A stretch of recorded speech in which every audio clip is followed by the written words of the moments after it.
पहला सवाल, a wheel of mass 10 kg has a moment of inertia 160 kg meter square about its own axis. The radius of gyration will be. तो यहाँ पे हमें wheel दिया है, व्हील का मास कितना दिया है 10 kg और उसका मोमेंट ऑफ इनर्शिया है 160 kg मीटर स्क्वायर। ठीक है, तो व्हील क्या रिंग होगी, व्हील क्या डिस्क होगी, कि इसके बारे में कोई इंफॉर्मेशन गिवन नहीं है, लेकिन ये गिवन है कि उसका मोमेंट ऑफ इनर्शिया कितना है। तो हमें उसकी चिंता नहीं है कि व्हील क्या होगा। तो व्हील का मोमेंट ऑफ इनर्शिया दिया है हमें 160 kg मीटर स्क्वायर, उसका मास दिया है हमें 10 kg और उसका रेडियस ऑफ गायरेशन k हमें पूछा है। We already know moment of inertia को हम m के स्क्वायर के बराबर कर देते हैं। मोमेंट ऑफ इनर्शिया में 160 दिया है, मास दिया है 10 इंटू ये k स्क्वायर, तो यहाँ से k आ गया हमारा 1/16 that is equals to 4 metre. Option D is correct. Second, analogous of mass in rotational motion. Linear motion में मास डिफाइन होता है, रोटेशनल मोशन में मोमेंट ऑफ इनर्शिया डिफाइन होता है। लीनियर मोशन में मास, तो रोटेशनल मोशन में moment of inertia. मतलब जो मास का इंपॉर्टेंस है लीनियर मोशन में, वैसे एंगुलर मोमेंटम एंगुलर मोशन में उसी के एनालॉगस मोमेंट ऑफ इनर्शिया का इंपॉर्टेंस है। A constant torque, next question. A constant torque of this much is exerted on a pivoted wheel. If angular acceleration of the wheel is this much, then the moment of inertia. Given information है, torque दिया है 31.4 Newton metre का, किसी wheel के ऊपर लगा रहा है कोई एक्सटर्नल एजेंट, और उस व्हील का रोटेशन जो हो रहा है, एंगुलर एक्सेलरेशन 4 पाई रेडियन पर सेकेंड स्क्वायर इतना, और उसका हमें मोमेंट ऑफ इनर्शिया पूछा है। तो टॉर्क के दो फॉर्मूले हमारे पास, torque is equals to force into perpendicular distance and torque is equals to I into alpha.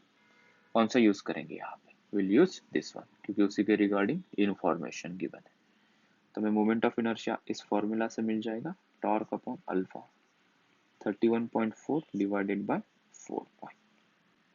ठीक, इसको सॉल्व करेंगे तो ये 31.4 को मैं ऐसे लिख सकता हूँ 3.14 इंटू 10 डिवाइडेड बाय 4 पाई, या सिंप्लिसिटी के लिए 3.14 को पाई लिख देंगे, 10 डिवाइडेड बाय ये 4 पाई, तो पाई और पाई cancel, that is 10/4 which is equals to 5/2 which is equals to 2.5, that is option A, kg meter square. Next question. A circular thin disc of mass 2 kg has a diameter 0.2 meter. Calculate a moment of inertia about an axis passing through edge and perpendicular to the plane of the disc. So हमारे पास disc है, so let's draw the disc first here.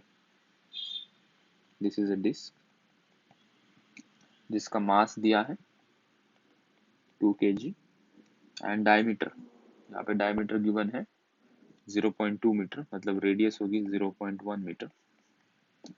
हमें moment of inertia find out करना है, कौन से axis के about, passing through as.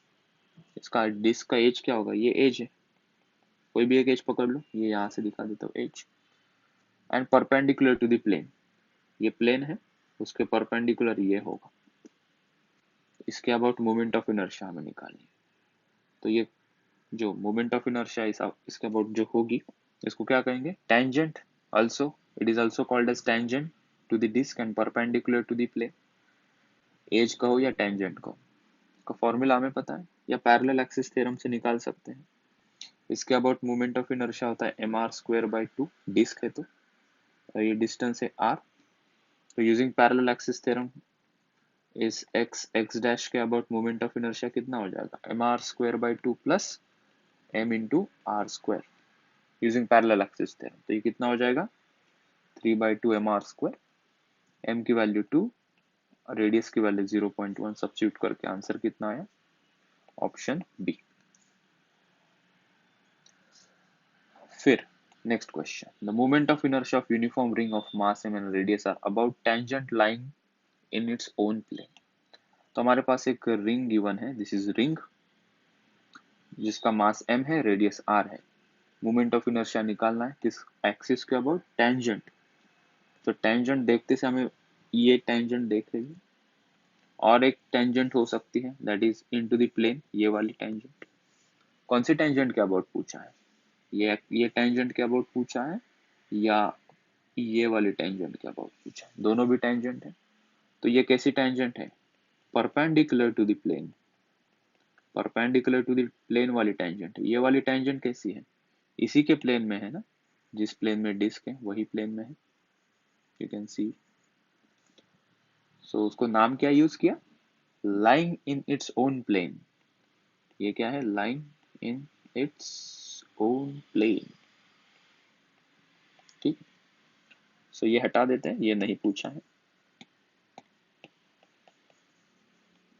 कैसे find out करेंगे, सो हमें मोमेंट ऑफ इनर्शिया रिंग का कौन से एक्सिस के अबाउट पता है, इस एक्सिस के अबाउट पता होता है, which is perpendicular to the plane and passing through central axis. कितना होता है इसके अबाउट, mr², ठीक है। तो हम क्या करते हैं अभी, व्हाट वी विल डू, हम उसके डायमीटर के about moment of inertia find out करते हैं, डायमीटर के अबाउट, ये वाला डायमीटर, डायमीटर के अबाउट मोमेंट ऑफ इनर्शिया क्या होगा, डायमीटर के अबाउट कौन सा एक्सिस थ्योरम यूज करोगे, डायमीटर के अबाउट परपेंडिकुलर एक्सिस थ्योरम से मिल जाएगा। कितना आएगा वो, iz is equals to ix plus iy, mr square perpendicular, that is to the center, central axis के about moment of inertia mr square, ये वाला डायमीटर x या y दोनों सेम रहेंगे।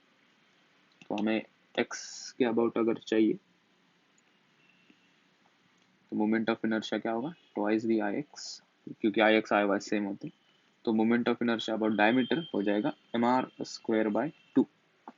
अभी यहाँ से यहाँ ये डिस्टेंस है, so using parallel axis theorem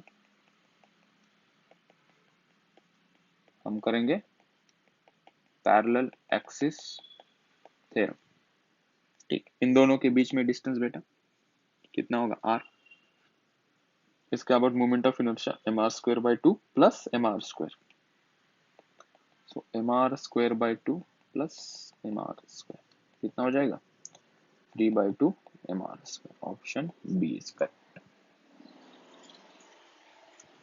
next question, moment of inertia of a sphere of mass m and radius capital R about an axis passing through its center is 2/5. The radius of gyration of the sphere about a parallel axis to the above and tangent to the sphere is। अच्छा, तो हमारे पास एक spear है, इस sphere का moment of inertia its own central axis के about कितना होता है, वो गिवन है, दैट इज क्वेश्चन में गिवन है 2/5 mr स्क्वायर।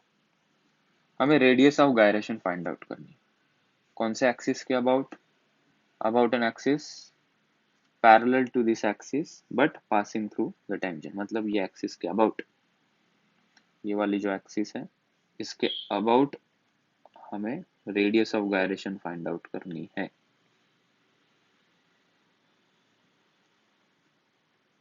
ठीक है, टेंजेंट इसके अबाउट। तो पहले moment of inertia find out कर लेते हैं इस एक्सिस के अबाउट, वो कितनी आएगी, पैरेलल एक्सिस थ्योरम से 2/5 mr स्क्वायर प्लस ये डिस्टेंस कितना है, equal to radius, so mass into distance square कितना आ जाएगा, 5 6 7 7/5 mr square. This is the moment of inertia about this axis. अब इसको किसके इक्वल करना है, if they ask to calculate radius of gyration तो इसको m इंटू के स्क्वायर के बराबर करेंगे, m और m कैंसिल हो जाएगा, k हमें मिलेगा √7/5 और r square will become r, that is option number C. क्या पूछा है नेक्स्ट क्वेश्चन में, 4 particle of mass m place at the corner of a square of a side length l, particle 4 particle है 1 2 3 4 ऐसे arrange किए हैं, ये ऐसे। The radius of gyration of system about an axis perpendicular to the square and passing through its center। तो इसको यहाँ से रोटेट कर रहे हैं एक्सिस विच इज परपेंडिकुलर, मतलब ये पूरी ज्योमेट्री एक्स वाई प्लेन में है और उसका एक्सिस ऑफ रोटेशन जो है वो जेड प्लेन में, ऐसे रोटेट कर रहे हैं इसे। और इसके अबाउट मोमेंट ऑफ इनर्शिया बताओ। ठीक है, क्या इंफॉर्मेशन गिवन है, ये डिस्टेंस एल है, स्क्वायर है तो ये भी डिस्टेंस एल होगा। तो हमें इंडिविजुअल पार्टिकल जिसके मास एम गिवन है उसका एक्सिस से ये डिस्टेंस हमें चाहिए। ठीक है, डिस्टेंस हम फाइंड आउट कर सकते हैं, ये कितना आएगा ये डिस्टेंस। ये ट्रायंगल कंप्लीट कर दो, ये वाला ट्रायंगल देखो, ये साइड एल, ये L/2 होगी, दैट डिस्टेंस इज L/2। अगर ये टोटल एल है, हमें ये साइड चाहिए, ये एंगल भी पता है हमें कितना होगा, ये 90 होगा, तो ये बाइसेक्टर वाला एंगल 45 डिग्री का होगा। तो यहाँ से हम फाइंड आउट कर सकते हैं ना ये side, sine 45 is equals to opposite में L/2 डिवाइडेड बाय हाइपोटेनियस में x। तो x कितना हो जाएगा, L/2 डिवीजन में साइन 45 डिग्री, तो x मिल जाएगा हमें L/√2। ये डिस्टेंस कितना मुझे मिला, L/√2। तो इस पार्टिकल का moment of inertia about this axis will be, कितना हो जाएगा रे, moment of inertia of first particle is m into L/√2 का स्क्वायर। टोटल चाहिए हमें मोमेंट ऑफ इनर्शिया सभी पार्टिकल का। Remember these are not sphere, ये पार्टिकल है, डिस्क्रीट पार्टिकल है, इसलिए mr² वाला ही फॉर्मूला लगाएंगे। 2/5 mr² मत लगाना, वो स्पीयर का है, ये स्पीयर नहीं पार्टिकल है। तो इंटू 4 करेंगे क्योंकि ऐसे 4 पार्टिकल है, चारों पार्टिकल का एक्सिस से सेम डिस्टेंस है, दैट इज L/√2, और चारों का आइडेंटिकल मास m है। सो 4 इंटू m इंटू L/√2 का स्क्वायर, ये कितना आएगा फिर, 4ml²/2, 2 ये गया 2ml², 2ml²।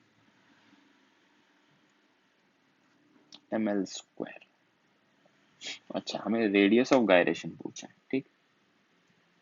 तो यहाँ पे मोमेंट ऑफ इनर्शिया आ गया इसका 2ml², नीचे लिख देता हूँ 2ml²। उसको किसके बराबर करेंगे, m के स्क्वायर, क्यों, रेडियस ऑफ गायरेशन पूछा है। So 2l² is equals to k²। ठीक है, तो यहाँ पे हमारा k आना चाहिए √2l, हमारा k कितना आना चाहिए, √2l। ठीक है, कुछ गड़बड़ तो की नहीं ना। डिस्टेंस हमें मिल गया L/√2, तो 2ml² एंड देन सही तो किया है, यहाँ पे क्या गड़बड़ किए हैं, 2ml² 2ml² is equals to, yes, total mass यहाँ पे 4 लेना चाहिए था। तो टोटल मोमेंट ऑफ इनर्शिया हमारा आ गया है 2ml², और हमें मोमेंट ऑफ इनर्शिया पूछा है, तो टोटल मास कितना लेंगे हम, हमें पूछा है रेडियस ऑफ गायरेशन, तो इस 2ml² is equals to m के स्क्वायर, तो यहाँ पे m क्या होगा, 4m होगा ना, टोटल मास कितना है 4, 1 2 3 4, 4m इंटू k² करेंगे, m और m गया 2, और यहाँ पे आएगा 2l² is equals to 2k², k² is equals to l²/2, k is equals to L/√2। So k हमें मिला रेडियस ऑफ गायरेशन, ऑप्शन ए।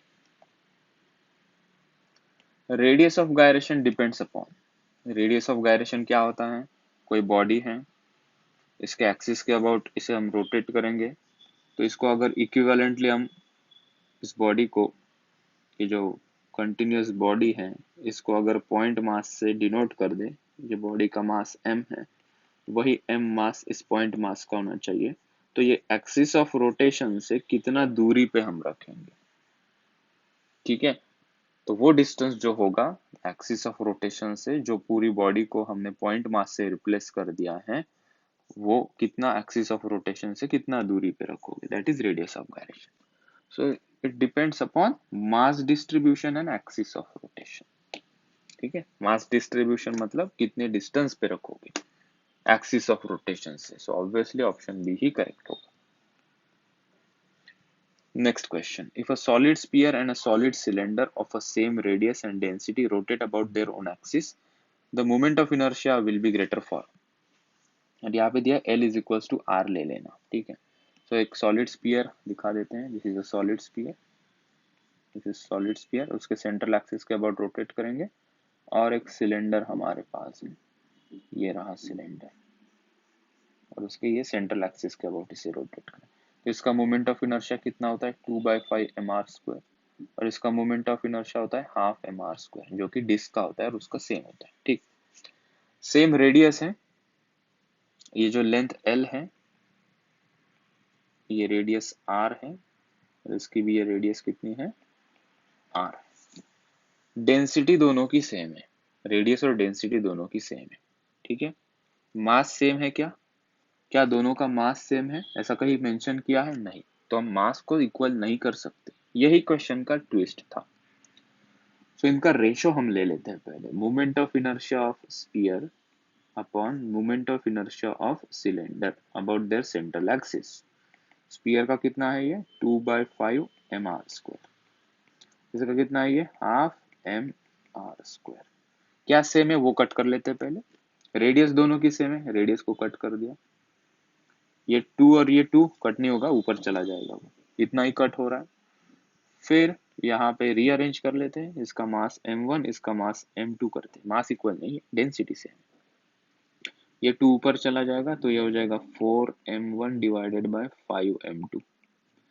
मास को हम सब्स्टिट्यूट करेंगे in terms of density and volume, so density is equals to होता है mass by volume, तो मास को लिखेंगे हम density into volume.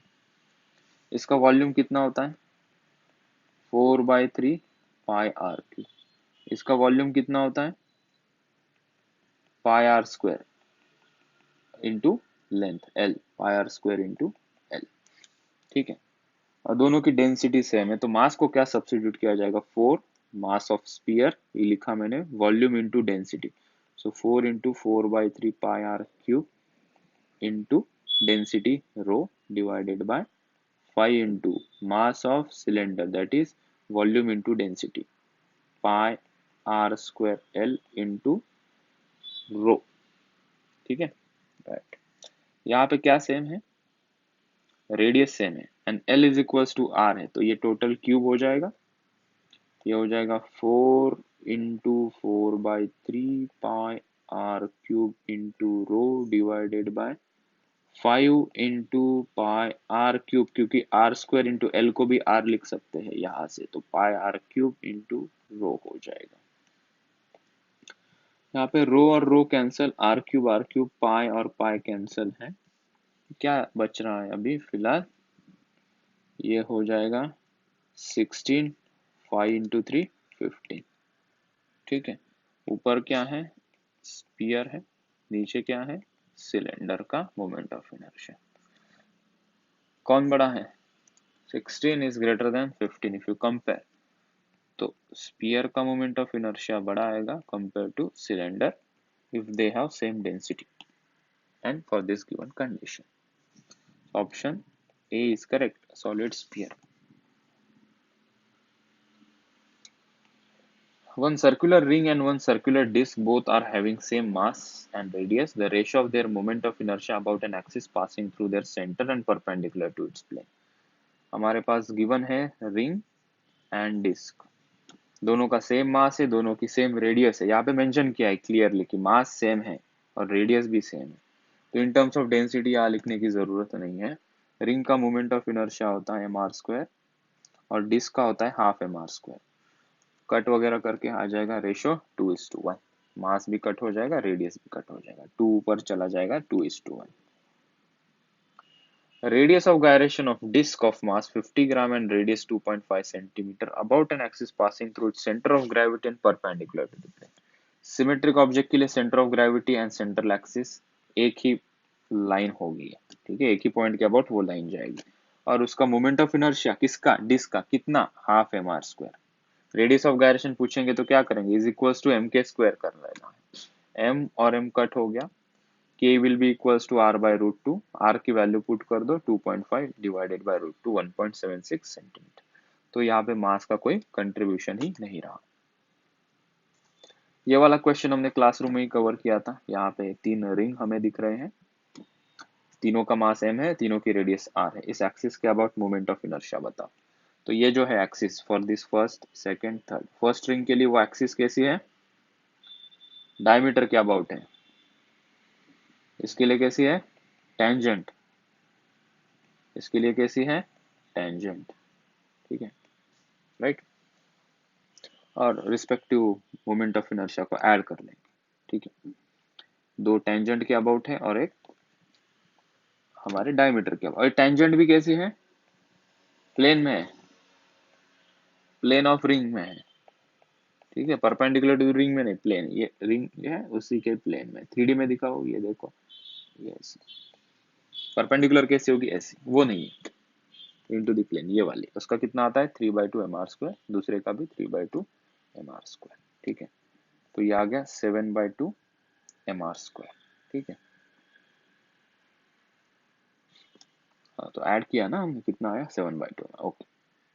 Next question क्या दिया है, moment of inertia of disc about an its own axis is I and its moment of inertia about tangential axis in its plane। ये देखना जरूरी है कि ये tangent तो है लेकिन परपेंडिकुलर है या उसके प्लेन में है, तो उसके प्लेन में, in its plane।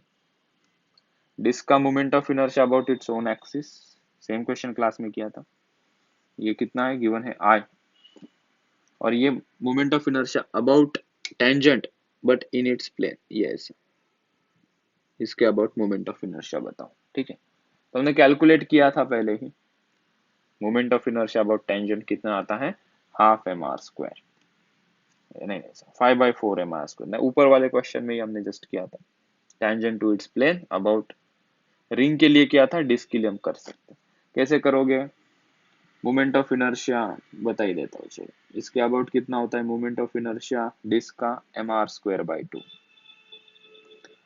Perpendicular axis theorem use करेंगे और इसके डायमीटर के about moment of inertia find out कर लेंगे, तो कितना आ जाएगा वो mr²/4, और पैरेलल एक्सिस थ्योरम यूज करके ये टेंजेंट के अबाउट फाइंड आउट करेंगे, तो प्लस इसके लिए क्या होगा, mr²/4 प्लस mr², तो कितना आ जाएगा ये 5/4 mr², ठीक है।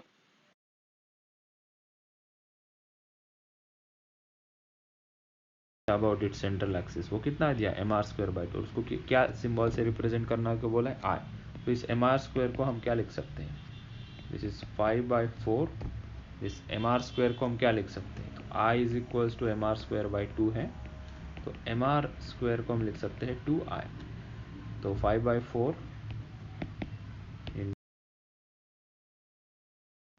2I, ठीक है। तो कितना आया ये 5/2I, that is option A is correct.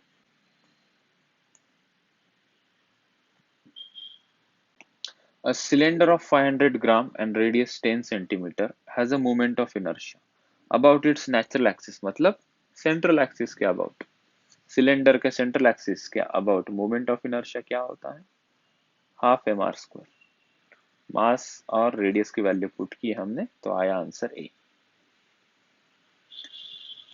In heat engine flywheel plays an important role because, गाड़ी के अंदर एक फ्लाईव्हील होता है, उसका मतलब क्या है, एक डिस्क जैसा होता है, मेटल की डिस्क होती है, इंजन के क्रैंकेस के सराउंडिंग में होता है, साइड में होता है, वो क्या करता है, गाड़ी के जर्क होने से गाड़ी को रोकता है, स्मूथ ऑपरेशन के लिए जरूरी होता है, बैलेंस करता है वो, तो उसकी स्पीड को क्या करता है, वो मेंटेन करता है। Option D is correct. Thank you.